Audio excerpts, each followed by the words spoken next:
नमस्कार दोस्तों, स्वागत है आपका IAS PCS study with devotion channel पर। आज हम आपके लिए लेके आए हैं जीएस 3 का एक topic, component of government budget and financial system. इससे पहले हम इस टॉपिक को एलेबोरेट करें, आज हम आपसे एथिक्स का एक एग्जांपल डिस्कस करेंगे जो कि बहुत ही अच्छा एग्जांपल है डेडिकेशन टू आवर ड्यूटी का। एक टीचर हैं, गवर्नमेंट टीचर हैं, नॉर्थ सिक्किम में एक जगह है जोंगू रीगन। वहाँ पे एक टीचर हैं लामा लेप्चा। एक्चुअली क्या हुआ था, कुछ दिनों पहले वहाँ पे स्कूल जाने का जो रास्ता होता था वहाँ पे लैंडस्लाइड हो गया था, तो काफ़ी डिस्टर्बेंस हो गया था कि वहाँ पे जाएं कि ना जाएं। लेकिन इन्होंने एक भी दिन स्कूल नहीं मिस किया और बहुत ही ख़राब रास्ते थे, किस तरह पहुँचती थी और हर एक दिन स्कूल जाती थी ताकि किसी बच्चों का, वहाँ पे रहने वाले बच्चों का नुकसान ना हो। तो ये बहुत ही अच्छा एग्जाम्पल है डेडिकेशन टू आवर ड्यूटी का, जिसको हम अपने एथिक्स के पेपर में यूज़ कर सकते हैं। अब हम अपने टॉपिक की तरफ आगे बढ़ते हैं। हमारा टॉपिक है government budget and financial system. तो गवर्नमेंट बजट क्या होता है? एक्चुअली क्या होता है, हमारी जो संविधान है वहाँ पे कहीं भी बजट का जिक्र नहीं है, तो उसको एक एनुअल फाइनेंशियल स्टेटमेंट के रूप में जाना जाता है आर्टिकल 112 के तहत। एक्चुअली ये होता क्या है, ये गवर्नमेंट का एक्सपेंडिचर होता है और एक्सपेंडिचर को करने के लिए किसी फाइनेंशियल ईयर में उसके सोर्सेज क्या क्या होते हैं, इसी का जो लेखा जोखा होता है ये एनुअल फाइनेंशियल स्टेटमेंट के तहत होता है। इसको इनिशिएट किया जाता है लेजिस्लेचर के द्वारा, सैंक्शन किया जाता है प्रेसिडेंट के द्वारा और प्रेजेंट किया जाता है फाइनेंस मिनिस्टर के द्वारा।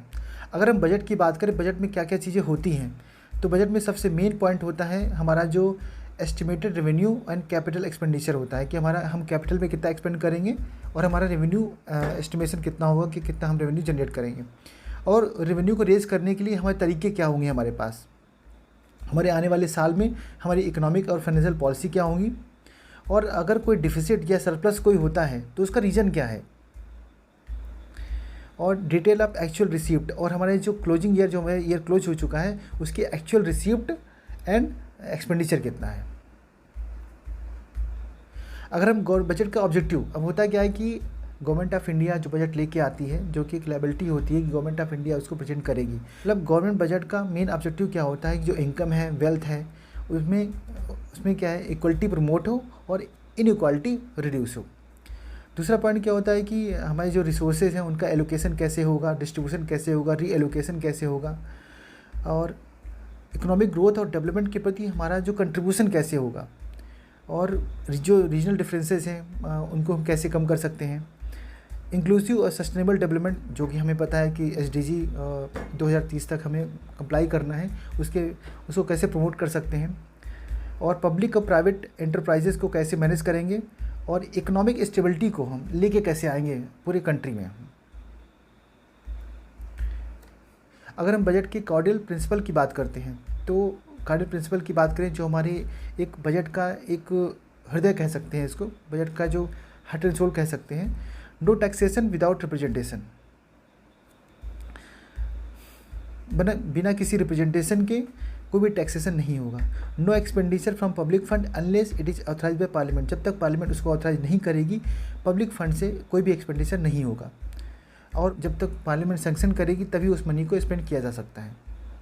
अब गवर्नमेंट बजट में होता क्या, उसके कंपोनेंट क्या क्या होते हैं? एक होता है रेवेन्यू बजट, एक होता है कैपिटल बजट। तो रेवेन्यू बजट में क्या होता है, एक रेवेन्यू रिसिप्ट होता है और रेवेन्यू एक्सपेंडिचर होता है। इसी तरह कैपिटल बजट में क्या होता है, कैपिटल रिसिप्ट होता है, कैपिटल एक्सपेंडिचर होता है। अब एक्सपेंडिचर को देखो, जब हम एक्सपेंडिचर करेंगे यानी हम खर्चा करेंगे, तो हम एक प्लान तरीके से भी कर सकते हैं, नॉन प्लान तरीके से भी कर सकते हैं। तो रेवेन्यू को हम दो भागों में बांटेंगे, एक प्लान्ड और नॉन प्लान्ड, और कैपिटल को भी प्लान्ड नॉन प्लान्ड। अगर रेवेन्यू रिसिप्ट की बात करें, इनमें रिसीविंग मतलब गवर्नमेंट को रिसीविंग कहाँ से होती है, रेवेन्यू। अच्छा, रेवेन्यू और कैपिटल में फ़र्क क्या होता है? रेवेन्यू को अगर ये आप एक मोटी भाषा में समझ सकते हैं कि रेवेन्यू का मतलब होता है कि जो चीज़ हम एक साल के अंदर उसे कर सकते हैं, और जो एक साल से ऊपर जाता है वो कैपिटल। रेवेन्यू रिसिप्ट की अगर बात करें तो उसमें टैक्स रेवेन्यू हो गया और एक नॉन टैक्स रेवेन्यू हो गया। तो टैक्स रेवेन्यू में आपका डायरेक्ट टैक्स हो गया और इनडायरेक्ट टैक्स हो गया। अभी अगर हम बेसिकली इसी तरह हम कैपिटल बजट में भी देख सकते हैं।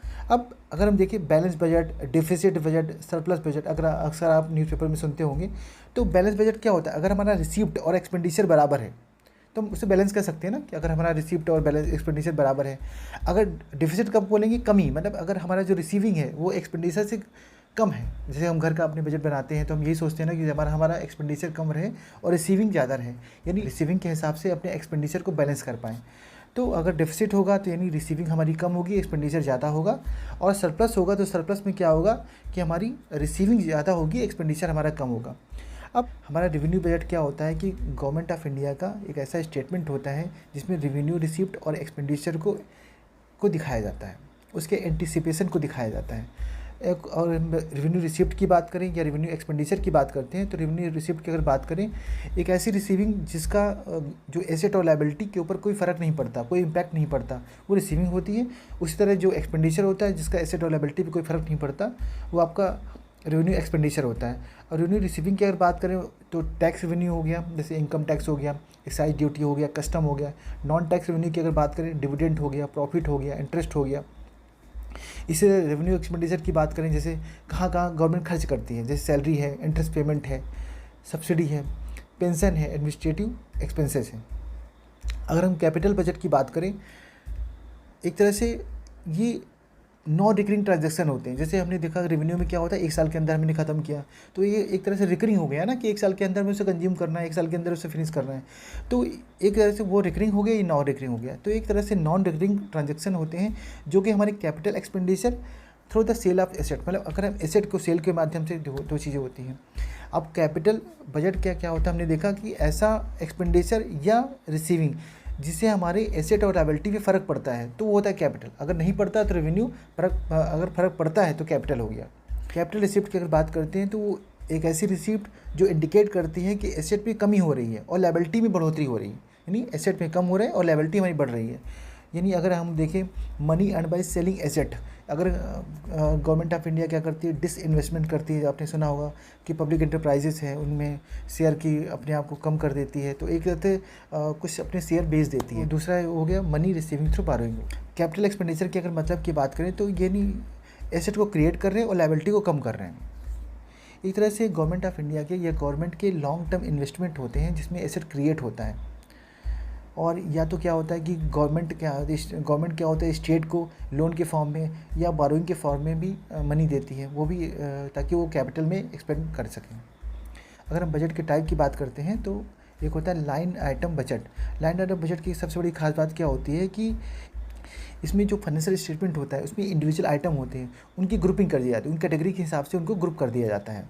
और एक्सपेंडिचर क्या होता है, हिस्टोरिकल बेस्ड होता है। इसमें क्या होता है कि किसी पर्टिकुलर आइटम के लिए जितना अमाउंट सैंक्शन होता है उतना ही खर्च किया जाता है। ये लेकिन डिसएडवांटेज क्या होता है कि इसमें एनालिसिस की कमी होती है, बिकॉज हम क्या करते हैं हिस्टोरिकल बेसिस पे कर लेते हैं, और खर्च करने का भी रस होता है कि इस पर्टिकुलर उस आइटम पे अगर उसने ख़त्म नहीं किया तो वो लैप्स हो जाएगा, तो हम ये भी रस रहती है कि हम किसी न किसी तरीके से खर्च भी करते हैं।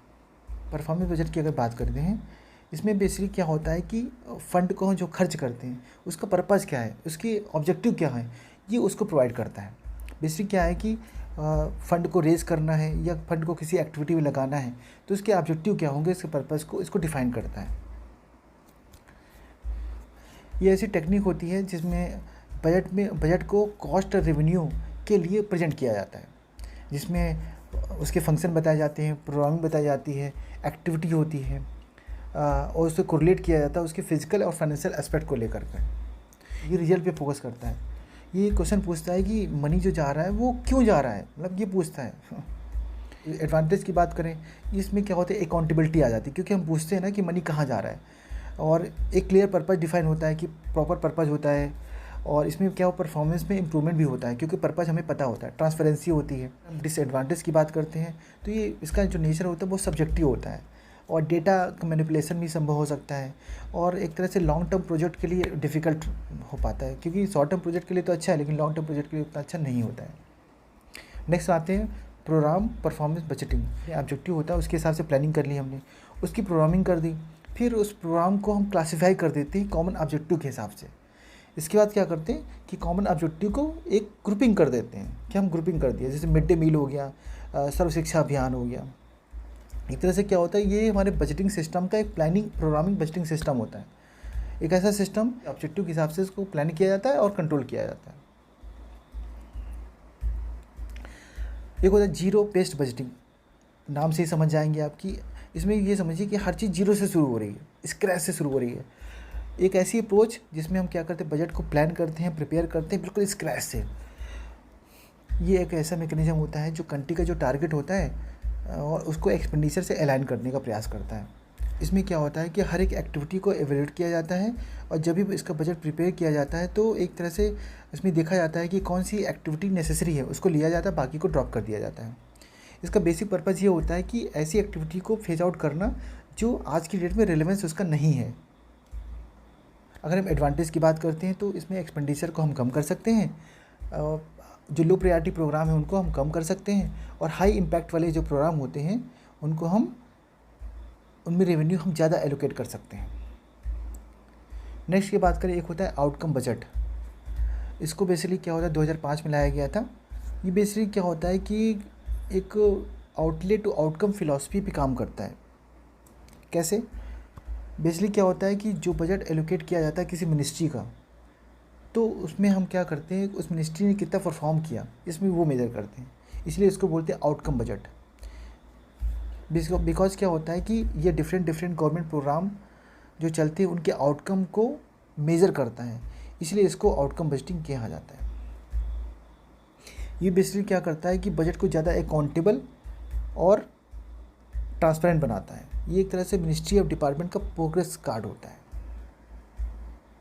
अब हम बात करते हैं जेंडर बजटिंग की। इसको फर्स्ट टाइम इंडिया में लॉन्च किया गया था 2005-06 में और ये बेसिकली पहली बार ये ऑस्ट्रेलिया में आया था 1984 में। ऑब्जेक्टिव क्या होते हैं? बेसिकली क्या होता है, जो भी पॉलिसी बनाई जाए वो जेंडर सेंसिटिव पॉलिसी हो। इसमें जेंडर डिस्क्रिमिनेशन को एलिमिनेट किया जाए, इसमें जेंडर जस्टिस का ध्यान दिया जाए और वुमेन के एम्पावरमेंट का भी ध्यान दिया जाए। यहाँ पे ये कह सकते हैं कि ये जेंडर मेन स्ट्रीमिंग का बहुत ही अच्छा पावरफुल टूल होता है। अगर ये क्वेश्चन आता है कि जेंडर बजटिंग ज़रूरी क्यों है, उसका रेशनल क्या है आज के सिनारियो में, अगर हम 2011 सेंसस की बात करते हैं तो देखा जाए तो कंट्री की जो पॉपुलेशन है करीब अप्रॉक्सीमेटली 48% महिलाएं हैं। वुमेन को बहुत सारी डिस्पैरिटी फेस करनी पड़ती है अपनी सर्विसेज और रिसोर्सेज को कंट्रोल करने में। जेंडर न्यूट्रल सेक्टर की अगर बात करें उसमें बहुत सारे पॉलिसी कंसर्न की ज़रूरत है। बहुत सारे ऐसे सेक्टर हैं जहाँ पे वुमेन का इम्प्लीकेशन को आइडेंटिफाई करने की ज़रूरत है। हमारा बजट क्या है, जेंडर रिस्पॉन्सिव बजट होगा तो हम इक्वालिटी ला पाएंगे, ह्यूमन डेवलपमेंट होगा और इकोनॉमिक एफिशिएंसी भी मेंटेन होगी। देखिए, हम कह सकते हैं कि जेंडर बजटिंग तो होनी चाहिए लेकिन साथ साथ में multi faceted and inter related improvement भी होने चाहिए ताकि ओवरऑल डेवलपमेंट हो सके। बहुत सारे बजटरी रिफॉर्म भी गवर्नमेंट के द्वारा लिए गए हैं। आपने देखा होगा कि बजट को 1 महीने पहले ही पेश किया जाता है। रेलवे बजट को जेंडर बजट के साथ मर्ज कर दिया गया है। इसके पीछे अगर मेरिट देखा जाए तो क्या होता है कि अगर रेलवे बजट जेंडर बजट के साथ आएगा तो रेलवे डिपार्टमेंट को गवर्नमेंट को डिविडेंड पे नहीं करना पड़ेगा और इसमें क्या होता है पॉपुलिस्ट अनाउंसमेंट भी कम हो जाते हैं। कई बार आपने सुना होगा कि कई सारे मंत्री पॉपुलिस्ट अनाउंसमेंट भी करते हैं और ये रेलवे में बहुत ज़्यादा देखने को मिलता था पहले। डिमेरिट की अगर बात करें, एक तरह से रेलवे हमारा बहुत बड़ा एम्प्लॉयर हुआ करता है लेकिन ये एम्प्लॉय डिमांड को पूरा नहीं कर पाए शायद। बहुत ही स्कार्स रिसोर्सेज हैं रेलवे मिनिस्ट्री के साथ में जो को प्रॉपर यूज नहीं कर पाते। अभी क्या है ना, प्लान्ड और नॉन प्लान एक्सपेंडिचर जो है ना उसको नहीं किया जाता ताकि हमारे जो रिसोर्सेज हैं ना उसको प्रॉपर तरीके से यूज़ कर पाएँ। ये तो आपको पता है कि यूनियन बजट को हम 27 डेज़ बिफोर लेके आए हैं। अब 1 फरवरी को ही इसको पेश किया जाता है। अब बात करते हैं FRBM की। बेसिकली क्या होता है कि इसको एक रिव्यू करने की कमेटी हुई थी NK सिंह के अंडर में, physical responsibility and budget management act. इसका मेरिट क्या थी, इसमें बात की गई थी कि जो डिफिसिट फाइनेंसिंग है उसको लिमिट करने की बात की गई थी और जो फिजिकल रेवेन्यू डिफिसिट हैं उनको टारगेट करने की बात की गई थी कि हम फिजिकल और रेवेन्यू डिफिसिट हमारा टारगेटेड होना चाहिए। इस पॉइंट को हम अपने कंक्लूजन में ले सकते हैं किसी भी आंसर के। 2011 में C रंगराजन जी की एक कमेटी थी, उन्होंने एक रिकमेंडेशन दी थी कि उन्होंने ये कहा था कि रिफॉर्म तो सेंस करते हैं बट जो बजट रिफॉर्म है ना उनको और आगे बढ़ाने की ज़रूरत है ताकि जो मल्टी ईयर टाइम हरीजन को इनकॉर्पोरेट किया जा सके और हम आउटकम लिंक्ड एक्सपेंडिचर मैनेजमेंट की तरफ आगे बढ़ सकें। अब क्या होता है, जो इंडिया में बजटिंग प्रोसेस है उसके बहुत सारे इश्यूज़ भी हैं। सबसे बड़ा इशू यही आता है कि जो बजट एस्टिमेट है ना बहुत ही अनरियलिस्टिक होता है और कई बार आपने सुना होगा कि बजट के इम्प्लीमेंटेशन में बहुत ही डिले हो जाता है और जो एक्सपेंडिचर पैटर्न है ना बहुत ही स्क्यूड है। और एक पॉइंट और है, जो मल्टी ईयर प्रोस्पेक्टिव है ना हम उसको एडहेरेंस नहीं कर पाते, उसके इनलाइन नहीं चल पाते। कभी कभी ये देखने को मिलता है हमारा जो एक्सपेंडिचर है और हमारा इम्प्लीमेंटेशन है वो कोरिलेट नहीं कर पाता। कई सारी फाइनेंशियल पोजीशन को भी मिस स्टेट किया जाता है और बहुत सारे ऐसे प्रोजेक्ट होते हैं जो एडॉक बेसिस पे लाए जाते हैं। अब हम मेजर की बात करेंगे सो दैट ये जो बजटिंग सिस्टम में जो हमारे इश्यूज हैं उनको एड्रेस किया जा सके। सबसे बड़ा है कि हमारा जो एजम्पशन है ना बजट को एस्टिमेट करते समय बहुत रियलिस्टिक होना चाहिए। जो भी एनुअल बजट बनना चाहिए उसका जो फॉर्मुलेशन होना चाहिए वेरियस मिनिस्ट्री जो ऑर्गेनाइजेशंस हैं, यूनिट्स हैं, एजेंसी हैं, उनसे प्रॉपर डिटेल लेने के बाद बनना चाहिए। जो भी प्रोजेक्ट और स्कीम को शामिल किया जाना चाहिए उनको प्रॉपर कंसिडरेशन के बाद करना चाहिए। कई बार आपने सुना होगा कोई नेशनल डे हुआ 15 अगस्त या 26 जनवरी, उसे बहुत ही एडॉक बेसिस पे बहुत सारी स्कीम को अनाउंस कर दिया जाता है। ये भी एक पॉपुलिस्ट अनाउंसमेंट का भी एग्जाम्पल कह सकते हैं इसको। कुछ हम बेसिक टर्म जान लेते हैं। एक टर्म है रेवेन्यू डिफिसिट। देखिए डिफिसिट होता क्या है कि एक्सपेंडिचर और रिसीप्ट में जो डिफरेंसेस होते हैं ना वही डिफिसिट होता है कि हमारा एक्सपेंडिचर ज़्यादा है और रिसीप्ट कम है तो डिफिसिट हो गया ना। तो क्या होगा, आरडी क्या होता है, revenue expenditure and revenue receipt, जो डिफरेंस होता है वही रेवेन्यू डिफिसिट होता है। अब देखिए क्या होता है कि इसमें एक्सपेंडिचर हमारा ज़्यादा है, रिसीप्ट हमारी कम है। इसका मतलब क्या हुआ, एसेट में कमी हो रही है और लायबिलिटी हमारी बढ़ रही है। एक तरह से ये गवर्नमेंट फंड के शॉर्टेज को दिखाती है और ये करंट कंजप्शन एक्सपेंडिचर के एक्सेस को दिखाती है। नेक्स्ट पॉइंट आता है फिजिकल डिफिसिट। जब भी बजट की बात होती है तो फिजिकल डिफिसिट की बात होती है। अब इसमें क्या होता है कि जैसे यहाँ पे हमने देखा था रेवेन्यू एक्सपेंडिचर माने रेवेन्यू रिसीप्ट, यहाँ पे क्या होता है टोटल एक्सपेंडिचर, जितना भी टोटल एक्सपेंडिचर होता है और टोटल रिसीप्ट होता है, इसमें बारोइंग को हटा देते हैं। तो टोटल एक्सपेंडिचर क्या हुआ, वो हमारा कैपिटल एक्सपेंडिचर भी हो सकता है, रेवेन्यू एक्सपेंडिचर भी हो सकता है। रिसीविंग क्या हो सकती है, तो ये गवर्नमेंट की टोटल इनकम होगी या लोन की रिकवरी होगी या अदर रिसिप्ट होगी। इसमें क्या करेंगे, बारोइंग को हम हटा देंगे। ये बेसिकली क्या कहते हैं, गवर्नमेंट की टोटल बारोइंग नीड को बताती है कि उसको कितनी बारो करने की ज़रूरत है। अगर फिजिकल डिफिसिट ज़्यादा होगा, पब्लिक डेब्ट ज़्यादा होगा तो इंटरेस्ट की लायबिलिटी भी तो ज़्यादा होगी। एक तरह से ये इन्फ्लेशनरी होगा। अब ये क्या करेगा, क्राउडिंग आउट इफेक्ट को लीड करेगा। कैसे करेगा, ये क्या करेगा, प्राइवेट इन्वेस्टमेंट को इम्पैक्ट करेगा। कैसे करेगा, बेसिकली क्या होगा, जब बारोइंग बढ़ेगी तो इंटरेस्ट रेट बढ़ेगा और सबसे बड़ा फ़र्क किससे पड़ेगा, प्राइवेट इन्वेस्टमेंट पर। अब एफडी के हाई होने का रीज़न क्या है, आखिर फिजिकल डिफिसिट जो होता है हमारा इतना ज़्यादा क्यों होता है। हमारे खर्चे बहुत ज़्यादा हो जाते हैं और रेवेन्यू जो रियलाइज़ करने वाला होता है, जो हमें मिलने वाला हो तो बहुत कम हो जाता है। हमारी बारोइंग बहुत ज़्यादा है, कई सारे बहुत ही ऐसे एक्सपेंडिचर हो जाते हैं बहुत ही अनप्रोडक्टिव होते हैं। रेवेन्यू का मोबिलाइजेशन भी बहुत वीक होता है। टैक्स इवेजन की प्रॉब्लम तो आप जानते ही हैं। इंटरेस्ट को पेमेंट करना होता है, लगातार कोई ना कोई सब्सिडी में इंक्रीमेंट आ जाता है। बहुत सारे ऐसे पब्लिक सेक्टर इंटरप्राइजेज होते हैं जिनकी कम परफॉर्मेंस की वजह से गवर्नमेंट को डिविडेंड कम मिलता है। अब हम बात करेंगे एफडी जो बढ़ जाता है उससे प्रॉब्लम क्या क्या होती है। सबसे बड़ा पॉइंट है कि इन्फ्लेशन बहुत ज़्यादा बढ़ जाता है, बॉन्ड की जो प्राइस होते हैं वो कम हो जाते हैं, गवर्नमेंट की जो लेंडिंग होती है वो बढ़ जाती है और जो क्राउडिंग आउट इफेक्ट जो हमने अभी ऊपर समझा था उसको वो बढ़ जाता है।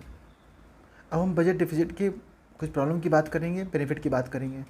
प्रॉब्लम सबसे बड़ी होती है कि जो नेशनल डेब्ट होता है ना वो बहुत ज़्यादा बढ़ जाता है और उस डेब्ट के होने की वजह से जो इंटरेस्ट जो पेमेंट होता है वही बढ़ जाता है। अब क्या होंगे कि फ्यूचर के टैक्स बढ़ेंगे तो स्पेंडिंग भी कट करनी पड़ेगी और क्राउडिंग आउट इफेक्ट तो आपने देख ही लिया, इन्फ्लेशन बढ़ जाता है ये आपने देख ही लिया। हम बेनिफिट की बात करेंगे, इसमें इकोनॉमिक ग्रोथ बढ़ जाती है।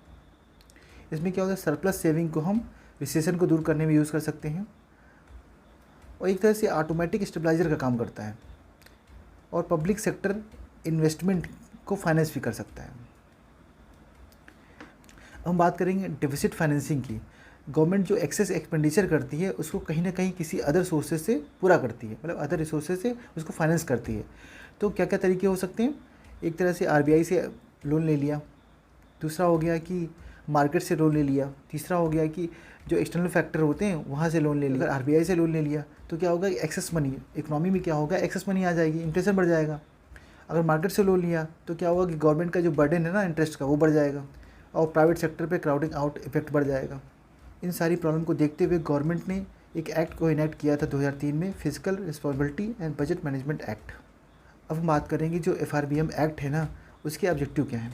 सबसे मेन ऑब्जेक्टिव है कि हमारा जो FD है ना उसको कम करना और साथ में रेवेन्यू डिफिसिट को एलिमिनेट करना, मतलब रेवेन्यू डिफिसिट बिल्कुल जीरो हो जाना और FD को कम करना। फिजिकल मैनेजमेंट में इंटर जनरेशनल इक्विटी होनी चाहिए और long term macro economic stability को अचीव करना, फिजिकल सस्टेनेबिलिटी, ट्रांसपेरेंसी, और फिजिकल और मॉनेटरी पॉलिसी ना, जो physical policy government of India लेके आती है और मॉनेटरी पॉलिसी आरबीआई लेके आती है, दोनों के बीच में एक बेटर कोऑर्डिनेशन होना। अब क्या हुआ कि जो एफआरबीएम एक्ट है ना, उसको रिव्यू करने के लिए एक एनके सिंह कमेटी का गठन हुआ। उन्होंने कुछ गवर्नमेंट को टारगेट बताए कि 2020 तक आप एफडी जो है ना, उसका टारगेट जीडीपी का 3% रखिए, 2020-21 में 2.8 रखिए, 2023 तक 2.5 तक रखिए। लेकिन कोविड ने सब कुछ रिवर्स कर दिया। और उन्होंने एक चीज़ और कही, जो हमारा फिजिकल एक्सपेंशन है ना और कॉन्ट्रैक्शन है, वो हमारा अलाइन होना चाहिए क्रेडिट कॉन्ट्रैक्शन एंड एक्सपेंशन से। इसका मतलब फिजिकल पॉलिसी हमारी अलाइन होनी चाहिए मॉनेटरी पॉलिसी से। अब फिजिकल पॉलिसी है कि फिजिकल पॉलिसी गवर्नमेंट के कुछ मेजर्स होते हैं एक्सपेंडिचर के रिगार्डिंग, सब्सिडी के रिगार्डिंग, टैक्सेशन के रिगार्डिंग। ये बेसिकली क्या करती है, गवर्नमेंट की रेवेन्यू और एक्सपेंडिचर पॉलिसी को बताती है। अब गवर्नमेंट क्या करती है, फिजिकल पॉलिसी के माध्यम से कुछ चेंजेस करती है, किसमें, सेविंग में, इन्वेस्टमेंट पैटर्न में, कंजप्शन पैटर्न में, सो दैट हम नेशनल गोल को अचीव कर पाएँ, ताकि इनकम का प्रॉपर डिस्ट्रीब्यूशन हो, इंक्लूसिव डेवलपमेंट हो, एम्प्लॉयमेंट जनरेशन हो और अदर वेलफेयर इनिशिएटिव भी ध्यान रख पाएँ।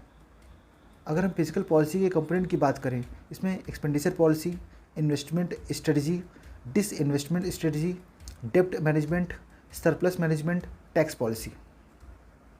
अगर हम फिजिकल पॉलिसी और मॉनेटरी पॉलिसी के डिफरेंसेस की बात करें, तो फिजिकल पॉलिसी क्या होती है, ये गवर्नमेंट के द्वारा होती है, ये सेंट्रल बैंक के द्वारा होती है। इसमें क्या होता है कि गवर्नमेंट की स्पेंडिंग और टैक्स रेट में चेंजेस होते हैं। इसमें इंटरेस्ट रेट और मनी सप्लाई में चेंज होता है। इसमें कोई स्पेसिफिक टारगेट नहीं होता। यहाँ पे क्या होता है, इन टारगेट में हमारा होता है कि इन्फ्लेशन को कंट्रोल किया जाए। इसका भी साइड इफेक्ट होता है गवर्नमेंट के बजट पे, उसकी बारोइंग पे। इसका साइड इफेक्ट होता है एक्सचेंज रेट पे, हाउसिंग मार्केट पे। ये पॉलिटिकल डायमेंशन से बहुत ज़्यादा इफेक्ट होता है, ये पॉलिटिकल डायमेंशन से उतना इफेक्ट नहीं होता है। अगर हम फिजिकल पॉलिसी के टाइप की बात करें, तो physical neutral policy, expansionary policy, contractionary policy.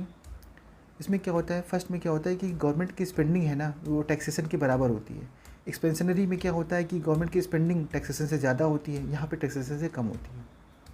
अगर हम फिजिकल पॉलिसी के ऑब्जेक्टिव की बात करें, सबसे बड़ा पॉइंट है इकोनॉमिक ग्रोथ को प्रमोट करना, इनकम को रीडिस्ट्रीब्यूट करना और इनइक्वालिटी को कम करना, और जितने भी वर्किंग एज ग्रुप हैं उनको एम्प्लॉयमेंट प्रोवाइड करना, प्राइसेस में स्टेबिलिटी होना, पेमेंट डिफिसिट के बैलेंस को करेक्ट करना, इफेक्टिव एडमिनिस्ट्रेशन, कैपिटल फॉर्मेशन में इंक्रीज़, इंफ्रास्ट्रक्चर डेवलपमेंट। अगर हम प्रोग्रेसिव टैक्सेशन की बात करते हैं ना, तो उसमें जो लग्जरी गुड्स होंगे उनमें हम टैक्सेशन हैवी रखेंगे, और जो ऐसे टैक्सेस जो किसी वल्नरेबल सेक्शन को अफेक्ट करते हैं उनको हम एग्जेम्प्ट करेंगे। अनअर्न इनकम को डिस्करेज करेंगे, मतलब ब्लैक मनी को डिस्करेज करेंगे। डिसइन्वेस्टमेंट की अगर बात करें, तो गवर्नमेंट के द्वारा सेंट्रल पब्लिक सेक्टर एंटरप्राइजेज या स्टेट पब्लिक सेक्टर एंटरप्राइजेज के एसेट को लिक्विडेट करना या सेल करना डिसइन्वेस्टमेंट कहलाता है। अब क्या होता है, डिसइन्वेस्टमेंट से जो फंड जनरेट होता है उसको गवर्नमेंट क्या करती है, पब्लिक डेब्ट को कम करने में लगाती है, डेब्ट टू जीडीपी रेशियो को कम करती है। अकेले हम बजट 2022-23 की अगर बात करते हैं तो टारगेट जो रखा गया है 65,000 करोड़ का रखा गया है। अगर हम डिसइन्वेस्टमेंट पॉलिसी के गोल की बात करें, जो सिक लॉस मेकिंग पीएसयू हैं उनके फाइनेंशियल बर्डन को कम करना, पब्लिक फाइनेंस को इम्प्रूव करना, कंपटीशन को, मार्केट डिसिप्लिन को प्रमोट करना, बहुत सारी सोशल सेक्टर स्कीम जो होती हैं उनको फंड करना, पॉलिटिकल इंटरफेरेंस को भी कम करना। डिसइन्वेस्टमेंट पॉलिसी की नीड क्या है, ये गवर्नमेंट के लिए फ़ंड क्रिएट करती है ताकि सोसाइटी की नीड को पूरा कर सके। ये बढ़ती हुई एफडी को भी फाइनेंस करती है, बहुत सारे जो बड़े बड़े इंफ्रास्ट्रक्चर डेवलपमेंट प्रोजेक्ट होते हैं उनको भी फाइनेंस करती है, और स्पेंडिंग को स्टिमुलेट करती है। इसमें ये चीज़ बताई गई है कि जब भी गवर्नमेंट डिसइन्वेस्टमेंट करे तो क्या क्या चीज़ें ध्यान में रखनी चाहिए। इसमें क्या है कि पब्लिक सेक्टर का वैल्यूएशन इस तरह से करना चाहिए कि पब्लिक एक्सचेकर को कोई भी लॉस ना हो। वर्कर हैं जो उस यूनिट में काम कर रहे हैं, उनकी जॉब सिक्योरिटी पे या सोशल सिक्योरिटी पे कोई प्रॉब्लम ना हो, और पब्लिक सेक्टर एंटिटी से जो भी फंड क्रिएट होगा उसको हम नए एसेट को क्रिएट करने में लगाएं, ना कि एफडी को मीट करने में। हम बात करते हैं इश्यूज रिगार्डिंग डिसइन्वेस्टमेंट। बेसिकली क्या होता है ना कि प्राइवेटाइजेशन कोई एफिशिएंसी को बढ़ाने का कोई तरीका नहीं है। स्ट्रेटेजिक डिसइन्वेस्टमेंट हमेशा बेनिफिट नहीं करता। कभी कभी क्या होता है, इससे अनएम्प्लॉयमेंट बढ़ जाता है, पब्लिक एक्सचेकर को भी लॉस होता है, और कभी कभी जो वेल परफॉर्मिंग पीएसयू हैं वो भी सेल कर दिए जाते हैं, जैसा कि बीपीसीएल। इसीलिए जो डिसइन्वेस्टमेंट होना चाहिए वेल डिफाइंड पॉलिसी के तहत होना चाहिए। अगर हम फिजिकल कंसोलिडेशन की बात करते हैं, गवर्नमेंट की कुछ सेटअप पॉलिसी होती है सो दैट कि गवर्नमेंट के डेफिसिट हैं, डेप्ट एकुमुलेशन है, उसको कम किया जा सके। एक ऐसा तरीका होता है कि जो एफडी को नैरो करता है, और फिजिकल कंसोलिडेशन के माध्यम से गवर्नमेंट ट्राई करती है कि रेवेन्यू रिसिप्ट को बढ़ाया जा सके और पब्लिक एक्सपेंडिचर के साथ अलाइनमेंट अच्छा हो सके। तो दोस्तों, आज हमने हमारी कंट्री का जो बजटिंग सिस्टम है, जो हमारा फाइनेंशियल सिस्टम है, उसके बारे में काफ़ी बारीक से देखा। इसको हम कहीं ना कहीं इससे रिलेटेड कोई भी आंसर आएगा तो हम उसको प्रॉपर तरीके से एनालिसिस करते हुए अच्छे से आंसर दे सकते हैं। इसके बाद हम क्या करेंगे कि बजट और इकोनॉमिक सर्वे को मेंस के पॉइंट ऑफ व्यू से हम ऐसे पॉइंट वाइज आपको समरी देंगे, ताकि उस पॉइंट को हम सीधे सीधे डेटा के फॉर्म में या किसी और एनालिसिस के फॉर्म में आप अपने आंसर में यूज़ कर सकते हैं। इसकी PDF आप मेरे नीचे दिए गए टेलीग्राम लिंक से प्राप्त कर सकते हैं। मिलते हैं नेक्स्ट लेक्चर में एक नए वीडियो के साथ, नए नोट्स के साथ में। अगर हमारा ये इनिशिएटिव आपको अच्छा लगे तो लाइक करें, सब्सक्राइब करें और ज़्यादा से ज़्यादा लोगों को इन्फॉर्मेशन शेयर करें, सो दैट मैक्सिमम लोगों को इसका बेनिफिट मिल सके। और हाँ, बेल आइकन को प्रेस करना ना भूलें। थैंक यू, धन्यवाद, जय हिंद, जय भारत।